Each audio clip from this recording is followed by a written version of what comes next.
Markapuram division లో డిఎస్పీని చూసారు. అతనికి ఇచ్చే రెస్పెక్ట్ అంటే చుట్టూ పక్కన వాళ్ళు దాన్ని చూసి కొంచెం ఇన్స్పైర్ అయ్యారు డిఎస్పీ కొట్టాలని.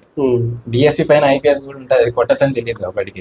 సో డిఎస్పీ కొట్టాలని నేను ఎవరు అడిగినా డిఎస్పీ అని చెప్పేవాళ్ళని. క్లియర్ చేస్తానన్న నమ్మకం కూడా అంటే ఎక్కువ లేదు. అది ఇప్పుడు నువ్వు ఎంత స్ట్రగుల్స్ ఫేస్ చేసావు కదా, మనీ వాళ్ళ దగ్గర లేవని నీకు తెలుసు, చిన్న ఎక్స్పెన్సెస్ అవుతున్నాయని నీకు తెలుసు. సో అప్పుడు నువ్వు త్వరగా అంటే బాగా ప్రిపేర్ అయ్యి త్వరగా జాబ్ పట్టాలని థాట్లో ఉన్నావా, లేకపోతే మనం కూడా ఒక పార్ట్ టైం జాబ్ చేస్తూ ప్రిపేర్ అవుదానే థాట్లో ఉన్నావా? అసలు చేతిలో డబ్బులు లేవు, సరిగ్గా ఫుడ్ తినేవాని కాదు, అని ఇబ్బందులు పడేవాడిని. ఇంట్లో వాళ్ళకి చెప్పలేదు ఎవరికి.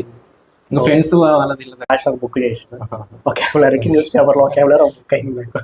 కానీ నాకు అదంతా మళ్ళీ హెక్టిక్ అనిపించింది.